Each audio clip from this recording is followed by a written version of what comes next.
Hey, it's Salty Vibes with Heather. Welcome back to my podcast this week.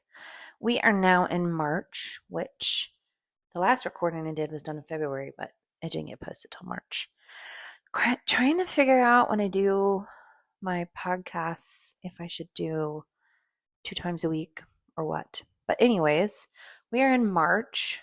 Don't know if anybody was interested in the blood moon we had the other day, but it was cloudy. I got myself up. Last year I saw it, and I got really good pictures of it. So I thought maybe this year, but where I live is rainy this time of year. And I woke up in the morning, I set my alarm hoping, and it was just complete clouds. So it was like, wah, wah, wah, kind of sad.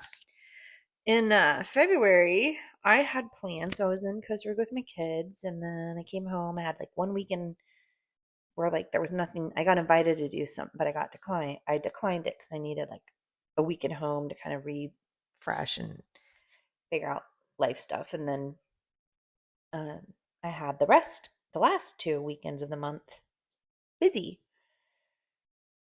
And then the third weekend of February came around where I was going to be going to a beach weekend, and it got canceled. Um, Not any fault of anybody. It just one of the people we were going with, she had to work, and so um, we decided to move it to another time. And then that next weekend, I was supposed to go to Bend, and then my friend that I was going to see in Bend got sick, so we canceled last minute, um, which I was really, really bummed. But of course, found other things to do, and I ended up getting to hang out with a couple friends and did some karaoke, and then did a night with another friend. Her parents lived down the road from me, and she was visiting. She lives in Portland, but she's visiting, and we roasted some marshmallows. We went out to dinner, or no, we got some drinks, had a snack, and then we ended up going over to her parents' house and making a little fire, and we roasted some marshmallows, and it was actually a really nice evening. And I was like, my weekend turned out better than I thought. And I was talking to my son, and like I was like, oh yeah, I was supposed to go to bed, and my big weekend got canceled, so I found some other things to do. And he was like, burnt toast theory, mom, because we always, talk about that, like when something happens that you had planned, and then maybe you're like running late, or it gets canceled, and it's kind of like an inconvenience where you're like, oh man, I had my whole weekend planned, and then it's canceled. I was like, well, shoot, I don't have plans because I usually try to get quite a bit of stuff on the calendar and just stay busy because, it does get lonely being alone. And since I'm single right now, I try to make the most of my time with getting to go see people and getting to go out and experience life. And so I kind of have things booked out like quite a ways in advance usually. I like spontaneity, but I also it's hard to try to get everybody's schedules when you're grown up on the same page. And so a lot of times I try to like book an appointment with my friends. Um, so to just all of a sudden have 2 weekends in a row canceled, I was just kind of like, well, what the heck is going on here? So I tried to switch my mindset, and instead of being bummed about it, and then my son said the burnt toast theory, which is something that I had told them about, how like it's kind of like you're being protected by your angels. Like, when we're running late, then there's a reason that that happened. Maybe there was a bad accident or whatever. And I remember my mom teaching me that actually when I was little. But now they have a name. They call it burnt toast theory. So I kind of think it's cute because my kids are thinking about that. One night we went to this concert in Portland when they were here visiting. My boys were here visiting. And we parked in this parking garage. And somehow I didn't mark where we were, or I forgot to mark where we were because we were kind of running late to get to the concert. And so when the concert was over and it's dark, we had to remember our way back, and we kept going around, and we were tired and our feet were hurting. And so I was trying to like have this good outlook on it and like not get grumpy. And I told the kids about the burnt toast theory. I'm like, we're just being protected from something. There's a reason why we missed this turn to go to the right parking garage. We ended up finding a car. It took us, I think, an hour longer than it should have, and it taught me that. Next time, put your mark on your car and pin it on your map so you know where to go. Um, but also, like back in the day when we didn't have our phones and maps, how did we find how to get around? I think about that sometimes. Like I used to go to Portland all the time and drive around when I was in high school, and I worked for a modeling company and I go to shows. We didn't have phones and GPS, and Portland is hard to get around in. There's a lot of one ways. I think I was like 17, 18, driving around. I think I had a big paper map or something. I don't even know. I just think about that. Like, I like my maps, I like my convenience, but it's kind of made my brain lazy just a little bit. So I don't know. It just kind of made me think tonight, back to the burnt toast theory, how like having a mindset shift, and this is in like so many areas areas of our life, like just kind of I could have that weekend, the 2 weekends that I had canceled, I could have got like all sad, and I think back in the day I probably would have done something like that. And I'm like, hey, whatever. But immediately I texted a couple friends. I'm like, hey, my plans got canceled. What do you got going on this weekend? And I found things to do.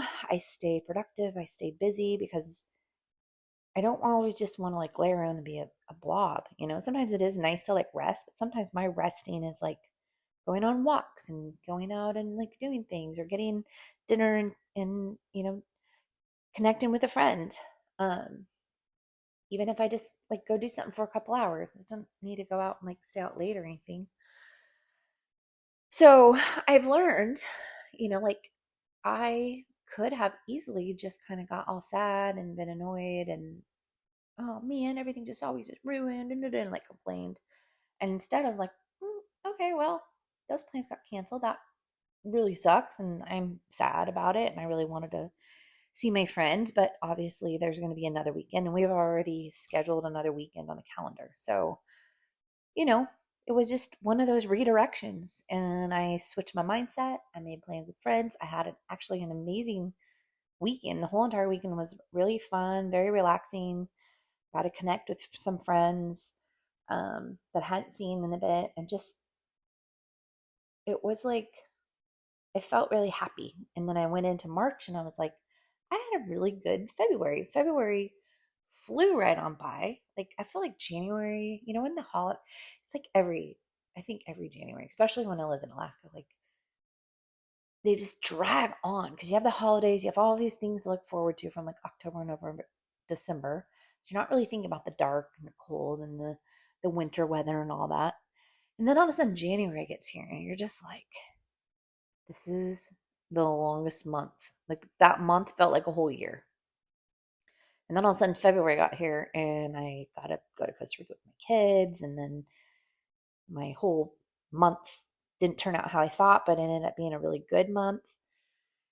And I'm kind of getting some like things checked off of my to-do list, get myself organized for my real estate business and working on my podcast. I did some other things that I've been trying to work on slowly for doing my life coaching, um, writing down ideas, just like getting my headspace in the right direction of where I want to go. Which again kind of relates to like what I'm talking about with this burnt toast theory. Like it's about redirecting our mind. It's about shifting things like, okay, this delay or this setback could have been a lot worse. Like something could have bad happened on my way to Bend. Maybe my car was going to have issues, or maybe somebody else had a car issue and I got protected from a wreck or something like that.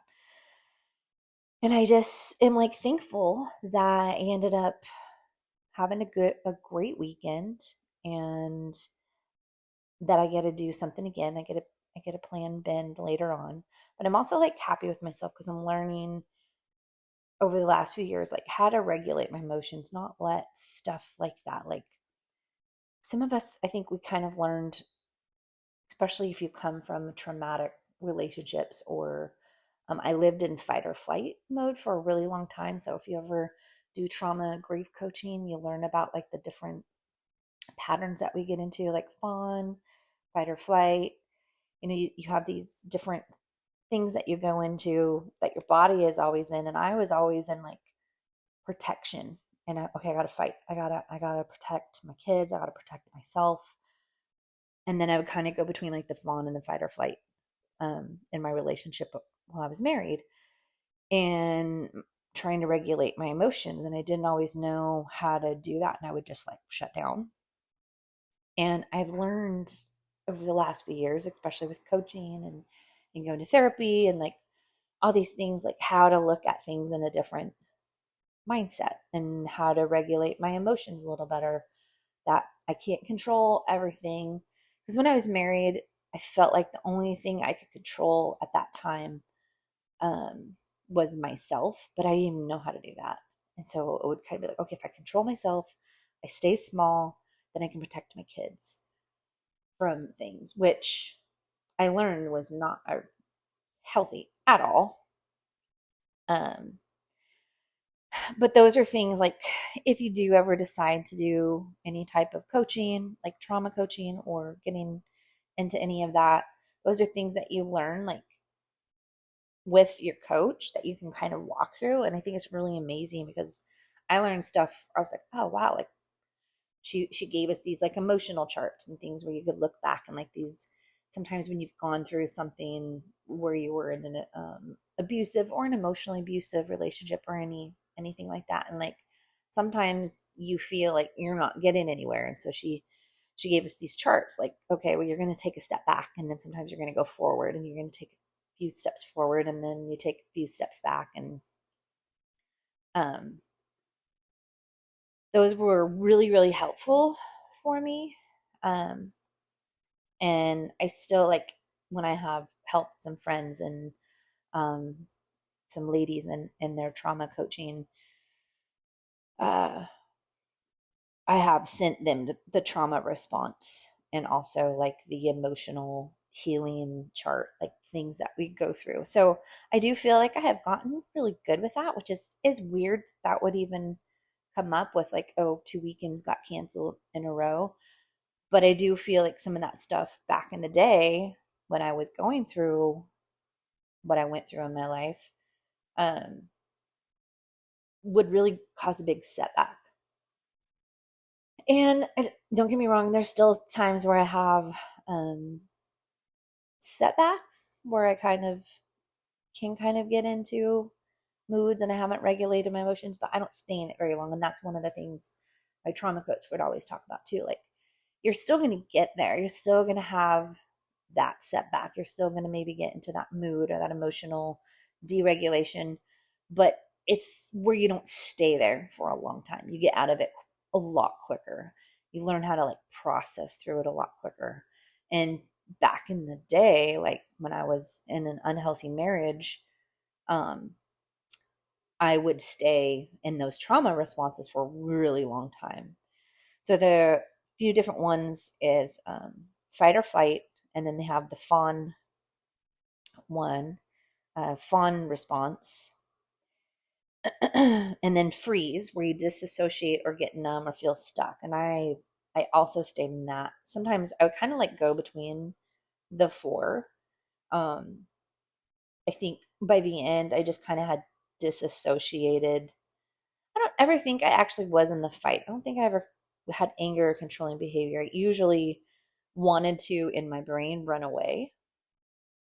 So maybe I was fighting by like, I think maybe at the end, I maybe put up some walls and like fought a little bit harder than I ever would have in my whole entire marriage. But I remember feeling a lot of the time like just wanting to like run away. Like, just can I run away? I don't want to be here anymore. And I notice like now when I have situations where I think about like, oh, the burnt toast theory, where there's a reason why, stuff like this happens and I don't get to go do the fun weekend that I had planned. Um, I get through it a lot quicker because I used to want to just run away, like when I would go into my flight mode. And I don't feel that way anymore. Like a lot of times I'm like, I am actually very happy where I'm at. Like I love my house and I start thinking about like all the different things that I'm thankful for, um and I am thankful that, I've learned to teach my kids that, like teaching them that sometimes when we miss an opportunity or something that didn't work out properly for us, and that they can come up and be like, well, that was the burnt toast theory, mom, you were protected. So anyways, that's just my thoughts today. Like, I don't even know, I'm just kind of rambling again, but I was thinking about it today because I was watching this like YouTube thing about, spiritual stuff and how you can be protected, and like I always pray for my kids' protection and, for their blessing. And as they get older, I'm not there to do the protecting anymore. I'm there just to pray and to be in the background. And it's different when they're little versus when they're grown up. You still worry about them 24/7. Like, I'm in my late 40s and my mom still worries about me and wants to know, like, text me when you're on your road trip, which I think is cute because, once you're a mom, a dad, when you're a parent, you're a parent for the rest of your life, no matter how old your kids are. So I do hope with things like this, like that I've learned with coaching, with going through trauma and grief coaching, that my setbacks get reframed and I learn to see them as a blessing in disguise, and that they're getting to see like that small delay or a failure or anything is part of life, and that they're not going to look at it and be like, wow, oh my gosh, it's the end of the world, this is a disaster. Because we're all going to look at stuff like, oh, why is when it rains it pours, everything's falling apart, why me, woe is me. And when we stay in that negative woe is me mindset from trauma or things that we have gone through in our past, um we don't get to see the positive to it. And so when we get a change in mindset, we got to look at it like, okay, that was a burnt toast theory. There was a reason why I didn't get to do what I wanted to do. I'm going to be thankful, and then something else positive can come out of it. And it can lead to something more exciting, more fun, or maybe the next venture that maybe you have to reschedule ends up being like way more fun and amazing than that original weekend was going to be. You just never know. So I hope maybe you can get some tidbits of this if you have ever gone through any type of thing in your past, or just as a normal human being, when we just kind of feel like the world's pretty much beating us up and nothing seems like it's going the way it's supposed to. Reframing your mind, looking at a mindset shift and just be like, okay, that was a small inconvenience. Could have been a lot worse. And just a little tiny tweak each day. Like, it doesn't even have to be, it's like, what do they call it? Atomic habits, less than 1% change to just kind of each day get better. Um, and know that that small inconvenience is protecting you from something. And you could journal about it, you can write about it. There's a lot of ways you can talk about it. Maybe talk with a friend if you're kind of struggling, like, oh, why is all these things happening to me? Why does it never feel like anything right is going on? Because sometimes when you have a friend to talk to or vent to, they can kind of help you get that mind shift back to where you need it to be as well, to get more.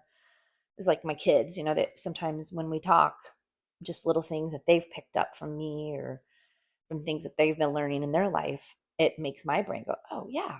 So I love that. If you have that support, if you don't, definitely getting into some type of like therapy or some type of help. If you're ever needing a trauma grief coach, especially if you've been in abusive marriages, it's definitely, this one is more focused for women, but I think men can be on there as well. There are some men that have gone through this program at strongerco.org. She's based out of Montana. I did do coaching through her. I also am a life business coach, or life breakthrough coach, actually, which my goal is that I want to help women do business or find their dreams, things that they want to do. So you can check out my website. You can look at my Instagram. I'm going to leave all the links below. I have a YouTube. Again, everything's very messy right now. Like, I'm just kind of doing it scrappy, so nothing's perfect. Um, I just have to sometimes I get in that mindset where I just have to force myself to do it, and it's not pretty. Same thing with these podcasts. They're just my brain comes up with something, and I think, oh, I need to go record that because it's in my head right now, and I need to talk about it. So as of right now, there isn't any guideline that I'm going with. It's just a lot of times it's like, okay, God, what am I supposed to speak about this week? And the thing pops in my head, or I watch a video, or I talk to somebody, and then the idea comes down. I hurry up and write it down. And I'm like, okay, that's what I'm going to talk about. Tonight, this just came to my mind, and it kept playing in my head. And I was like, okay, I'm going to do my podcast on the burnt toast theory. Um, so yeah, those are just some thoughts, some ideas, good suggestions for the week. Just take a look at any of my Instagram posts, my website again, and again, like I said, I'll leave the links below. Thank you so much for following my podcast. I hope you have a great first week of March. I hope you're getting to do something amazing and fun and relaxing, and I will talk with you next week.